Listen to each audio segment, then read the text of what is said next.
So welcome everyone to the, yes, you can just see my webinar screen, that's right. I'll jump over to the slide. So welcome to the week 3 webinar for SOCF111. So you would have had one webinar already, and this is now the second one. So this week we're looking at, let me just make this bigger. We're looking at a few different things. Mainly I want to talk about the requirements for your first piece of assessment, which is the case study. I'll go through a couple of other things related to using the library, referencing and plagiarism, but those are covered more in later webinars. So the main thing I want to talk about today is the case study, so the first bit of assessment. So my name is Delaney. I'm one of the online academics for this subject, for this cohort, and I understand there's 3 different groups. So I'm one of the 3 different people that you have, and we each take one of the webinars now from this one forward. So you'll have 2 more, and each of the other 2 is taken by one of the other academics. So, hello everyone, and nice to have quite a few people along here today. So the way this works, if you haven't had a webinar before, is that you can obviously hear me and see my screen. You can't say anything, but as you've been doing, you type into the question box if you have any questions, and please do pop in a question at any point along the way. So it's not like, you know, that I talk and then you just ask questions at the end. I'd really encourage you to ask any questions as we're going along. And, you know, obviously there's a set format for what's on here, but if you've got any other questions related to this subject, feel free to bring those up as we go along as well. So the first thing that I wanted to talk about is the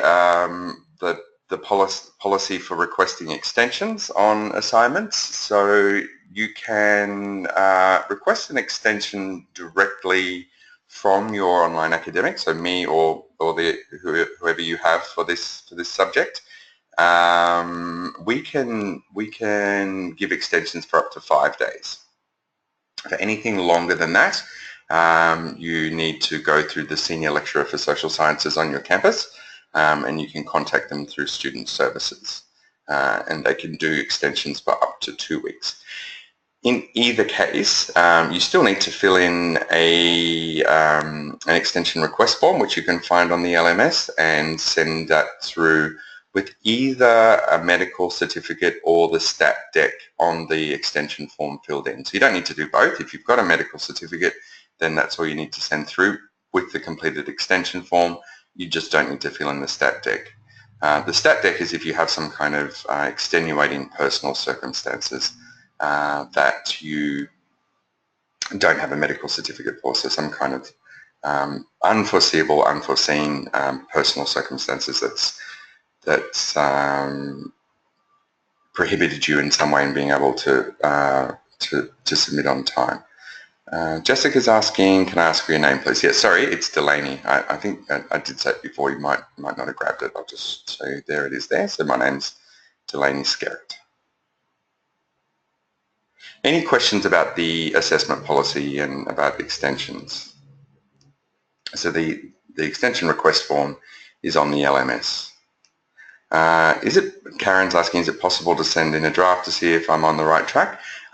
Yes, normally it is the case. So certainly if you're in my group, I'm happy to read one draft before the final due date, just to get some feedback to see if you're on the right track.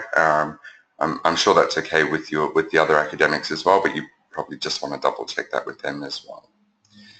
And Jessica's asking, can the stat deck be completed by another medical professional, for example, a psychologist? I believe so, but there should be a list on the stat deck of the people that can complete that. If you are, for example, seeing a psychologist, they would be able to write a letter requesting an extension. If it's something related to the therapy with the psychologist, then that would be fine, and in which case you wouldn't actually need to fill in the stat deck in that case. but I believe psychologists are able to witness the stat dec if it's not actually related to their treatment. Any other questions at all around that? But yeah, the stat dec should have the list of people who can sign it. Normally it's like pharmacists and there's a whole list of different professionals that can sign that.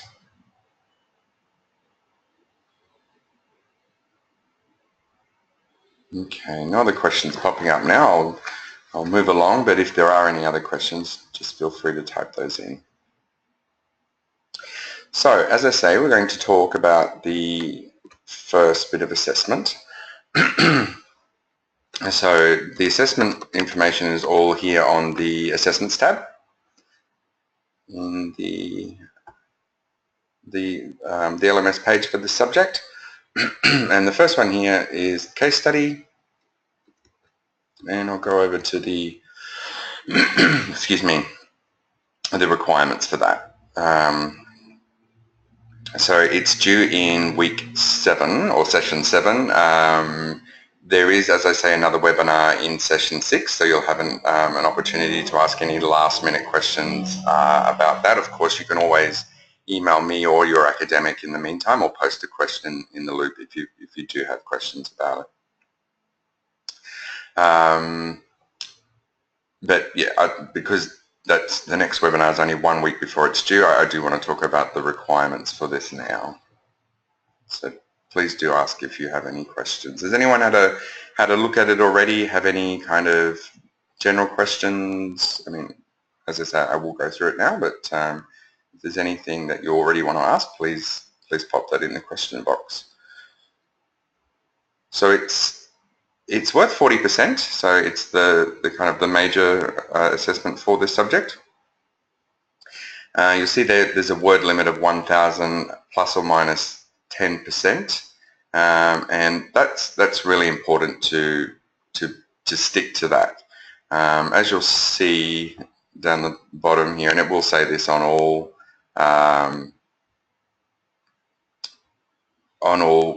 Endeavour assignment specifications, that anything beyond 10% is not assessed. So it's really important to stick to that. So once you go over 1,100 words, if you do go over 1,100 words, anything beyond that isn't actually included in what's read and what's assessed by your academic. So there really is no point in going over that 10%, and we're very strict on that. So it's really important to be careful there. Now, the 10% doesn't include the reference list. I'll talk a bit more about the reference list in a moment, but it's anything that's within the body of the assignment. So that includes headings and in-text citations, which again I'll talk a bit more about when I come to referencing. But it doesn't include the reference list at the end, and it doesn't include the cover page at the beginning. So anything within the body of the assignment itself. There's a question here from Effie. Does it need to be written in 2 parts as there's 2 questions? Yes, we do normally say that the best way of doing it is just setting it out into 2 sections, so question 1 and then question 2. You don't need to include the actual questions in the assignment itself or any headings beyond just saying question 1, question 2, that's fine. The question from Katie is, can I confirm the due date for this one? So week 7, 23 April. Let's just jump over and double check that. So if we go to where it says to submit, so it's week 7. It's always the Sunday of that particular week.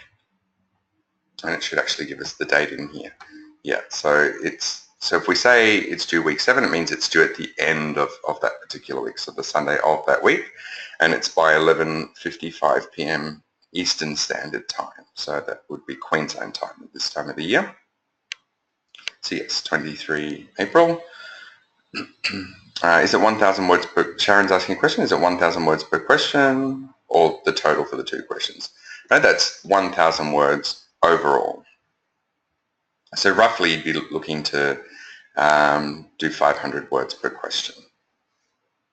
But, you know, it can sort of be split, you know, a little bit differently to that, but more or less half and half. Sharon saying thank you, no worries. Okay, so about the assignment itself, we call it a case study assessment. Just one little note about it being a case study. You do, when you do clinical placement at Endeavour or anywhere else where you're doing some kind of healthcare and you're doing clinical placement, you'll do things called case studies there, which is where you're writing up information about the treatment of one particular client. So that's the one particular case, and you can find these in academic journals as well, where they write up about the sort of the presenting problems and the treatment of an interesting case. Or when you're in the clinic, you might be asked to write up about one person that you've been seeing. So that's a case study, but that's not this type of case study. We just call this one a case study because we're getting you to look at a particular issue, a particular case, if you like, but it's not about the treatment of a person really. We're just asking you to look at this this situation in a way. So sometimes people will ask questions about the format for this because there's a particular format for writing out case studies when you're writing about the treatment of a person. That's completely unrelated to what we're doing here. So here we're just asking you to write in an essay form basically. So not in any kind of case study form. So the case at hand, what we're doing is asking you to consider this particular case, this issue here. So it's about Kylie, who's a natural health practitioner and has commenced a text relationship with her client Jim. At first she just sent Jim reminders for appointments. He then began texting her with at first funny messages to which she responded not thinking anything of it, and soon they were texting regularly. Jim asked Kylie to friend him on Facebook and she accepted. Kylie then also commenced a personal and social relationship with Jim's partner, who was also a client, and remained in contact with her via mobile, Twitter and Facebook. So the issue that's at hand here is, as it says up here, professional boundaries and dual relationships.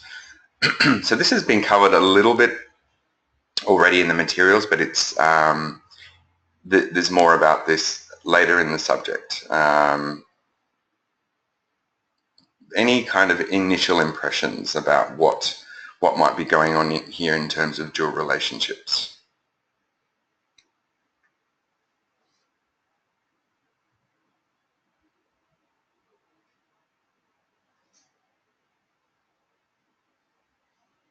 Any idea what the actual dual relationship might be?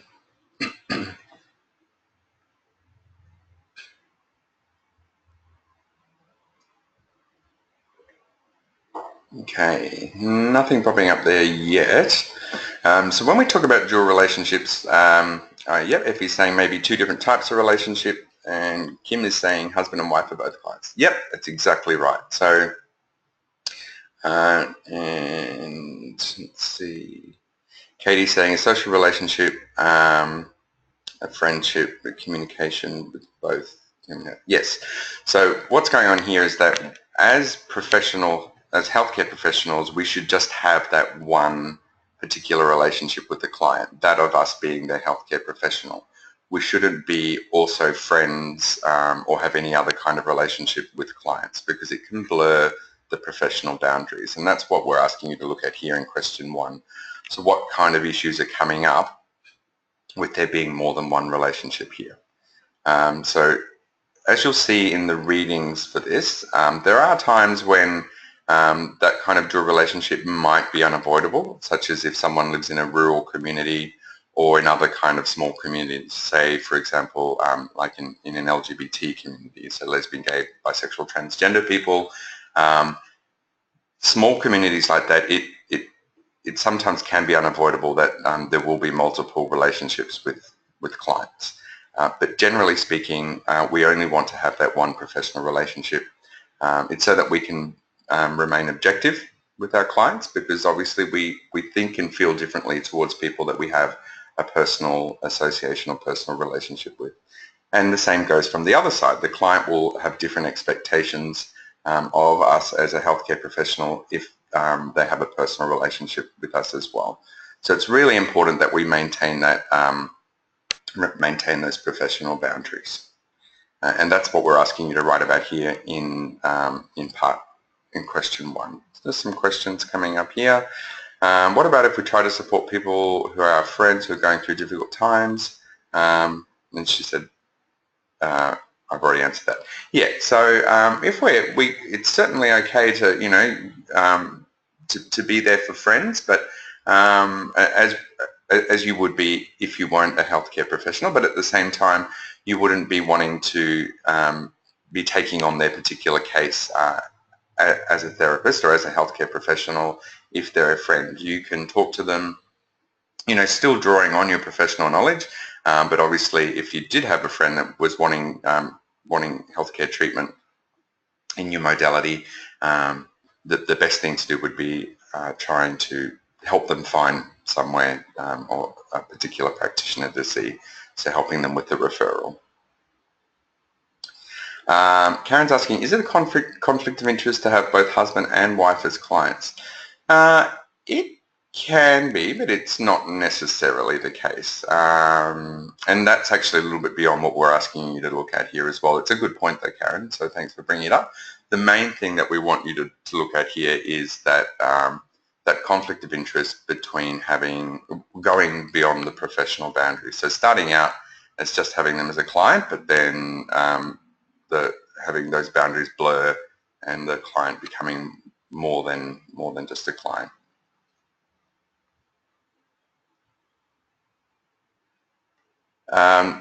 So in that first part there, as I said, we're asking you to look at those particular issues. So identify and assess key issues for the practitioner raised by the case study, and you can do that in dot points, and in fact it's much easier if you do.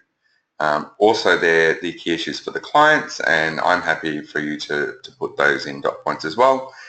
And then we're asking you to compare and contrast the views of the academic articles. So there are 5 articles that we want you, or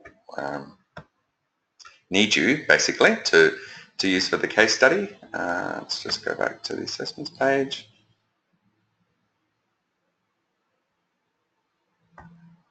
So as you can see here, there's the readings.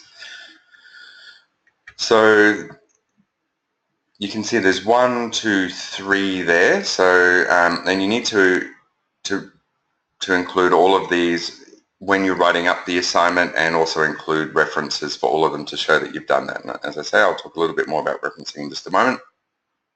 So there's one from the Australian Institute of Professional Counsellors. There's one by Nickel, and that's the one that talks about that how things in small communities, that the professional boundaries can sometimes be blurred. The other thing is that you will see when you go to read these articles, that sometimes we can have what's called boundary crossings. So we need to make a distinction between boundary crossings and boundary violations. So normally we have a relationship with the client in the office, but for example, in my work as a psychologist, I sometimes see people in their homes if they've got, for example, some type of chronic physical health condition, which means that it makes it difficult for them to come to the office. And so that would be seen as a boundary crossing because it's outside of the normal therapeutic relationship. However, sometimes boundary crossings are okay. When are they okay? If they are in the best interest of the client. So that's what we always have to be thinking anytime we're thinking of any type of boundary crossing. Is this going to help the client? So let's say I was helping a client who was having issues with anxiety and panic and not being able to leave the home, and they wanted to be able to work up to being able to use public transport again, but they can't even leave the house.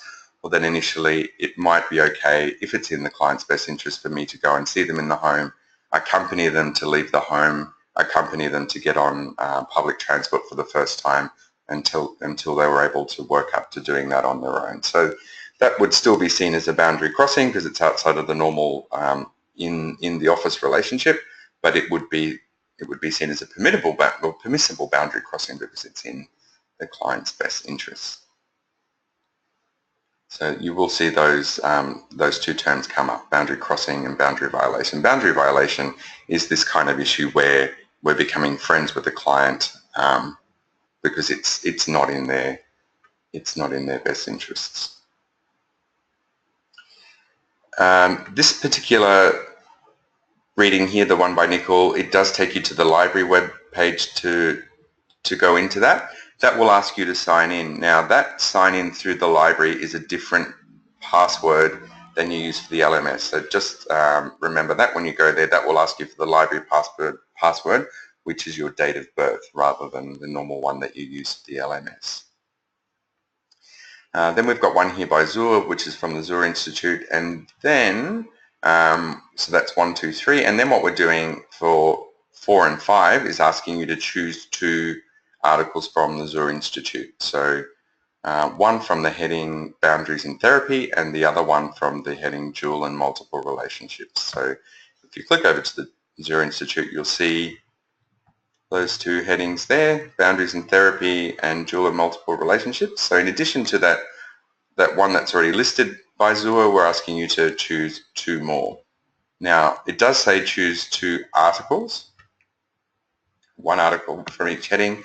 You'll see that there's various other types of material on this page, so there might be YouTube presentations, that kind of thing, but we're asking you to find an article. So it does take a bit of looking around when you're going through there, but you can certainly find lots of useful information. So 1 from there and 1 from there.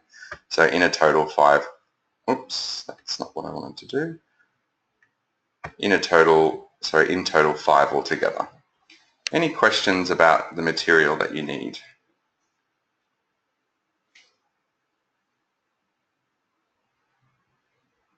That's all you need to include for this particular assignment. There are, when we come to looking, I think it's in week 6, there's other material we look specifically at professional boundaries and dual relationships that week, so there are additional readings there that you might find useful.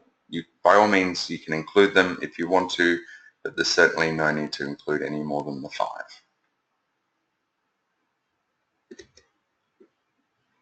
Any questions at all, just pop those in the question box. But I'll just jump back to the specifications here. So comparing and contrasting the views from those articles. And question here from Effie, do we have to use all 5 readings? Yes, you do need to include all 5. That's very important. No worries. Then question 2 is talking about the ethical responsibilities in regard to social media. Again, it's important to refer back to the readings here for this. So we need to be in this section talking about the pros and cons basically of using social media, e-technology in healthcare. And one of the most important things to talk about here is that there's lots of positive uses for social media, but when we want to have, say, a Facebook page for our clinic or for us as a practitioner, it's really important to have that as a separate page rather than be accepting or asking for friends on our own personal page in Facebook. So again, because that would be blurring that boundary between being a professional, having a professional relationship with the client, and having some kind of more, well, friendship, because obviously people can see what we're doing in our personal lives in Facebook, and vice versa, that we would also be able to see what the client's doing in their personal life, and that's not within the best interest of the client, and it's not within the boundaries of our professional relationship. So this is where you'd be saying, yep, e-technology can be really useful for us as practitioners, but we need to have those 2 worlds as separate, our personal life, our personal world, and our professional life. Karen's saying not much. What are you? What, as in, what's going on in your personal life? Either way, it's still information that that we shouldn't be sharing with the client. Karen's saying exactly. I assume you mean because you're too busy at the moment with everything.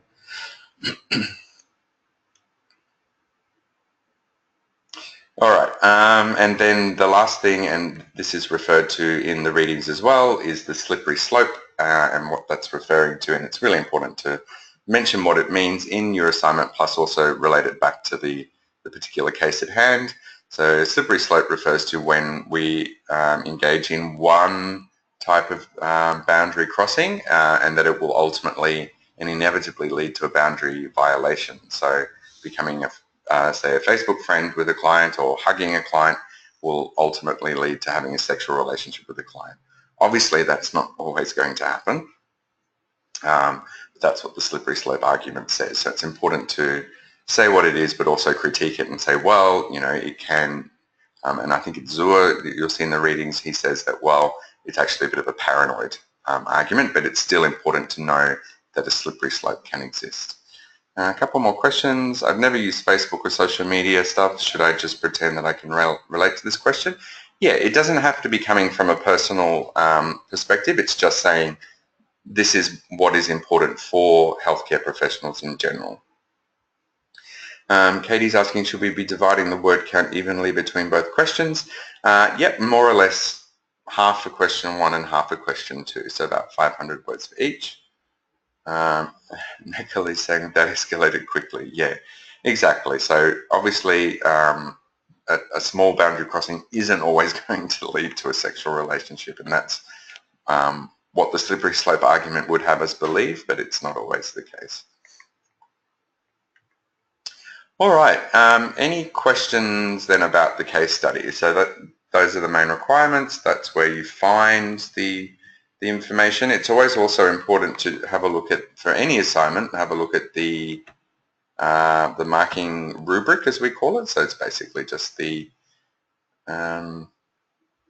showing you how the marks will be allocated. So out of the 40, we have 10 for the identification and assessment of dual relationships and boundaries, 15 for your discussion of the literature, 10 for the discussion of e-technology, and then 5 for the presentation and referencing. Now this does say Harvard referencing here. We have actually switched to a different type of referencing system now, which is APA. So I'll show you that in a moment. A question from Georgia. What does the word discuss in the question tell us to do? Is it strengths and weaknesses? So jumping back to that. So discuss here means looking at the different perspectives that are brought up in the academic articles. So it might be said on the one hand that we should never engage in any type of boundary crossing and that dual relationships are never okay. But then it might also say from other perspectives that, well, there are times when dual relationships are okay, but we need to weigh up, is this in the client's best interest? So it's about saying these are the different perspectives and weighing those up and saying, well, this is overall what is the most reasonable position to have on this issue. No worries. So, and yep, that's what we've already spoken about. So word count I've already mentioned, cover page and formatting and referencing I haven't. So jumping back over to the specification,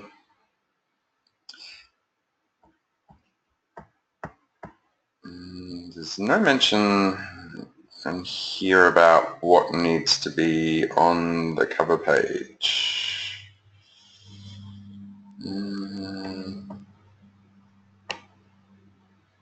No. Okay. So with the cover page, what we want you to do is have a separate first page. You just need to have on there your name, your student number, the name of the subject, and then the name of the assignment, But then what's also very important is to include a word count on that cover page, just so it shows us that you've checked how many words you've got altogether and that it's within the limits. It's important to, well, A4, obviously you're doing this online. It's important to use either size 11 or size 12 font.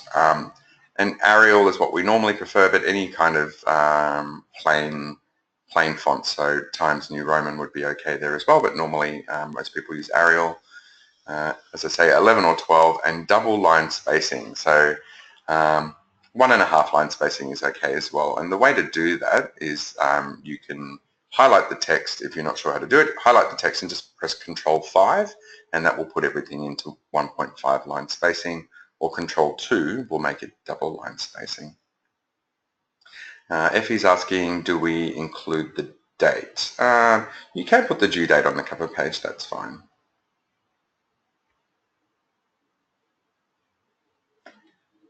Any questions about the cover page?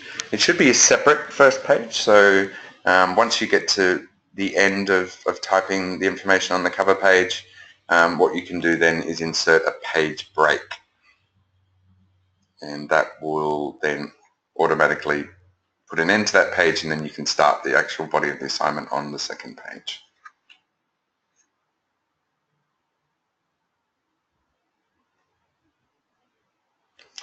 Kim's asking, do we use larger font on the cover page? Not necessarily.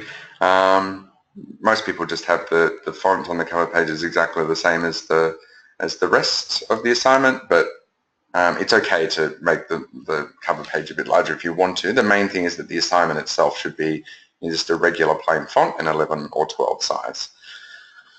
And Karen's asking, do we make a hard copy? No, so I'm not sure why it says there about A4 paper. It's just, yeah, you just do it in a Word document and submit it online.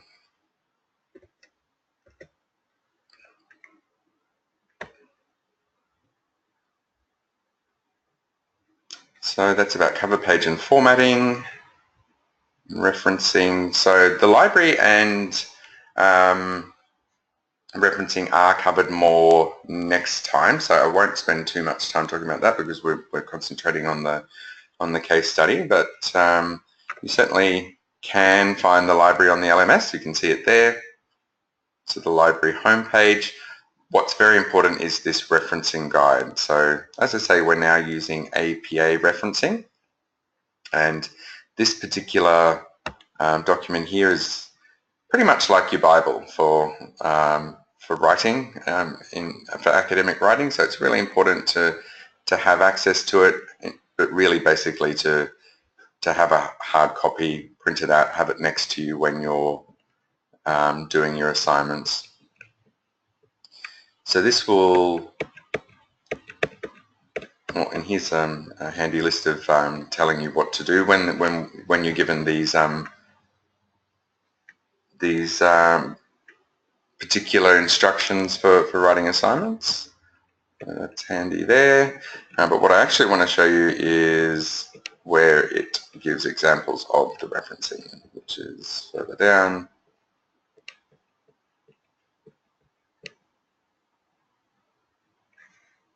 So here we go. For example, the reference list goes at the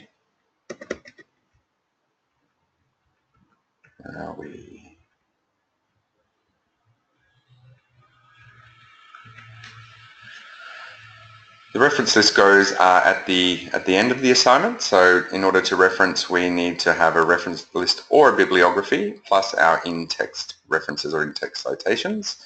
For this assignment, we're only asking you to include a reference list, not a bibliography. The difference is there, a bibliography, you would include any other sources that you've looked at that haven't necessarily included in-text citations.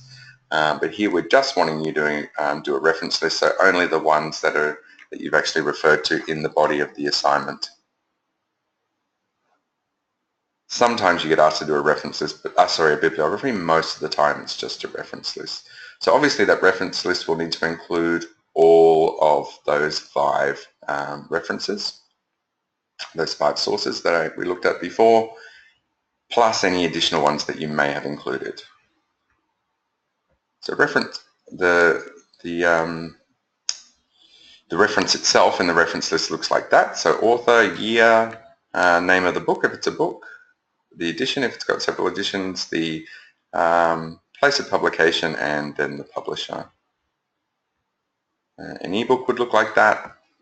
A journal article would look like this, and so obviously you're mostly using journal articles.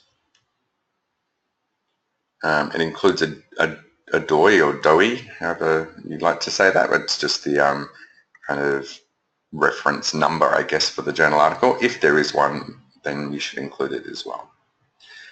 Emma's asking, when we are choosing an article, would you recommend any particular authors? So in this case, we're only asking you to use the ones, those 5 ones that are listed there on the LMS, the ones I showed you before.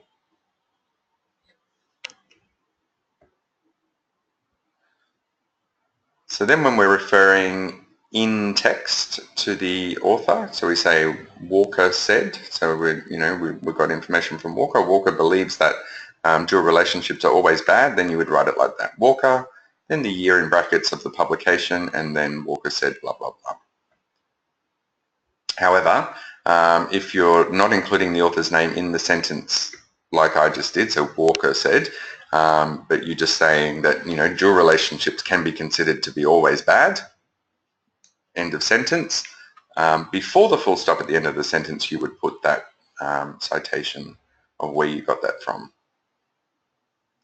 So it can be argued that dual relationships are always bad, open bracket, Walker, comma, 2007, close bracket, and then full stop after that.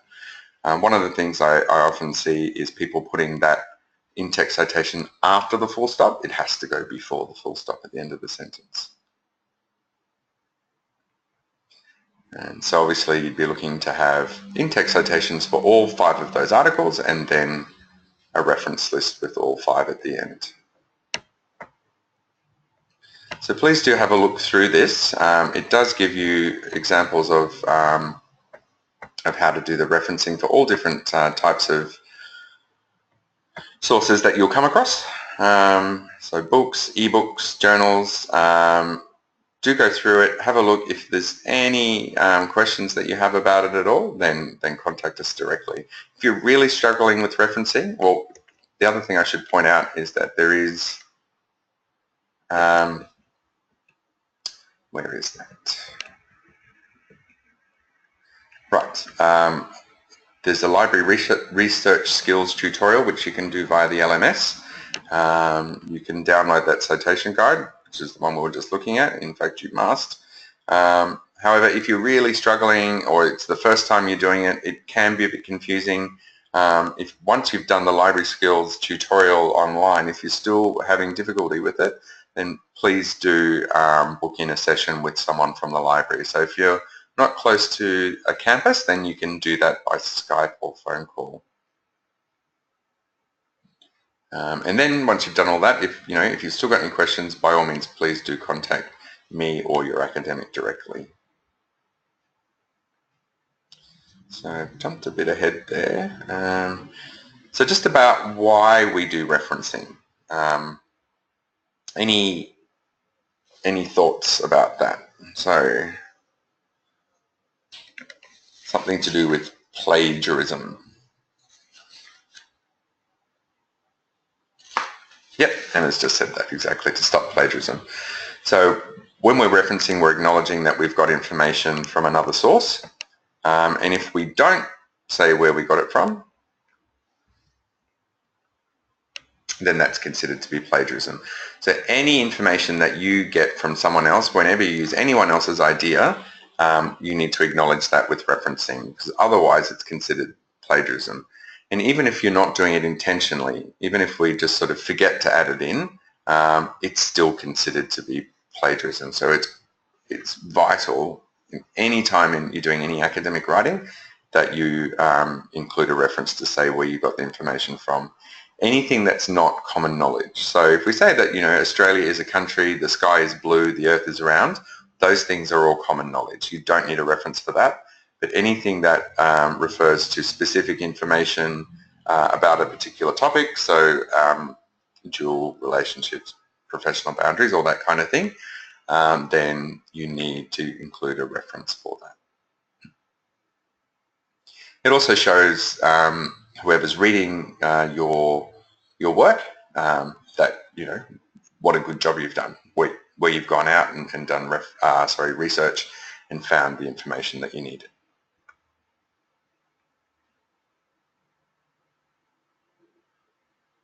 As I say, a bibliography would include things that you don't necessarily have in-text citations for, but we don't need that for this particular assignment, and most assignments won't require that. They just want you to have the reference list. So anything you have an in-text citation for in the body of the assignment, and remember those in-text citations in the body of the assignment are included in the word count, but the reference list at the end is not. Emma's asking, could you get a high distinction with 5 references, or would you need to include more?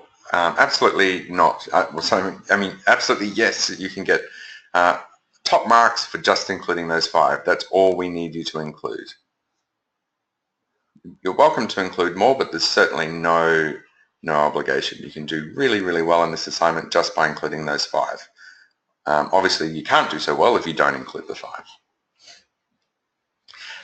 Effie's asking if lecture slides need to be referenced.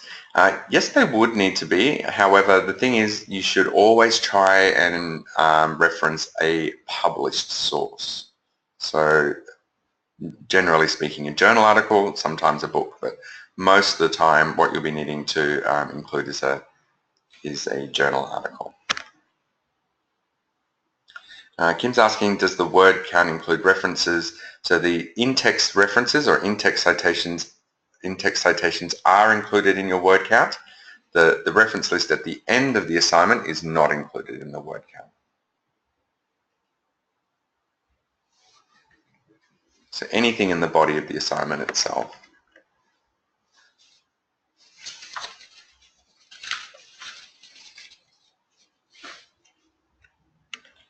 So you will be submitting the assignment online through what's called Turnitin. If you haven't had any, I should just point out as well, there's a referencing FAQ on the library page, which is really handy. What happened to the library page?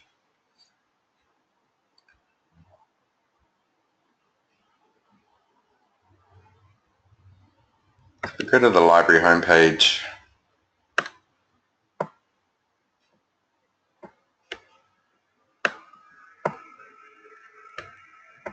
I want to point out something really useful over here.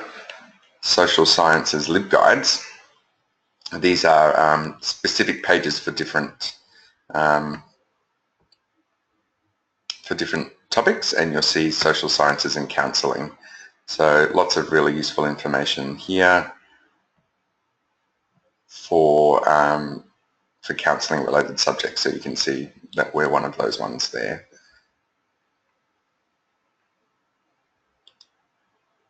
And the other important thing that I wanted to point out was, what happened to that?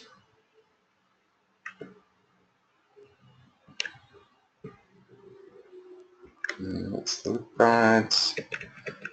The referencing FAQs.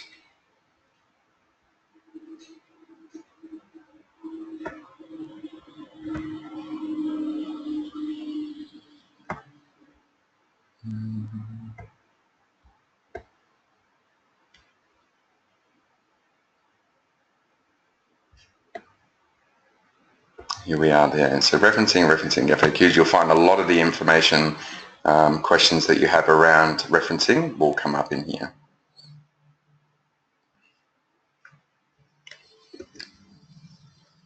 All right, so that's plagiarism. So as I was saying,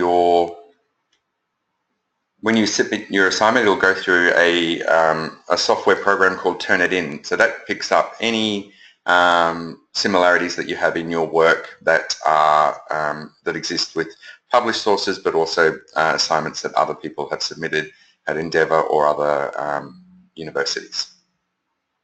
So it's really important that any work that you're citing, any words that are being taken from someone else are properly referenced. So normally the limit on on the Turnitin score is 25%. So if there's anything, you'll get the score back when you submit a draft through Turnitin to check the similarity score. If it's over 25%, you need to be looking at it to see why. What is it that's going on there? Why is it above the 25%? But in any case, any information that you're taking from other sources needs to be properly referenced.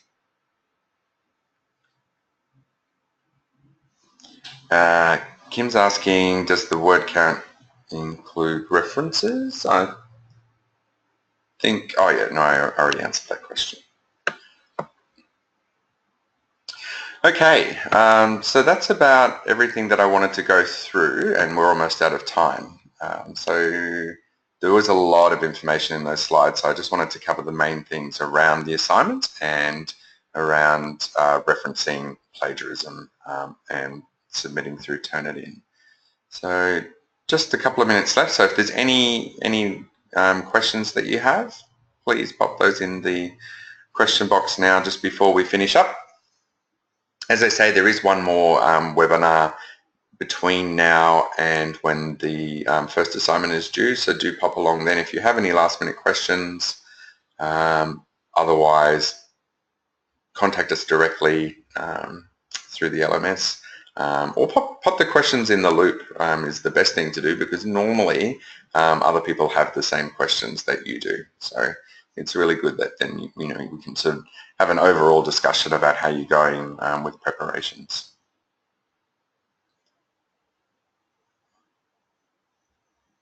Okay, so if there aren't any more questions, then I'll finish up. Thank you so much for coming along and being very interactive. It's great when people are asking lots of questions, because, as I say, it just means that you're getting those issues out there that most likely everyone else is sharing as well. So if there's no more questions, then take care, and thank you. Thanks, Georgia. Thanks, Karen. Yeah. Have a good time. I hope you're enjoying the subject, and I will, if you're in my group, then I'll see you in the loop and chat with you there again soon. All right, everyone. Take care.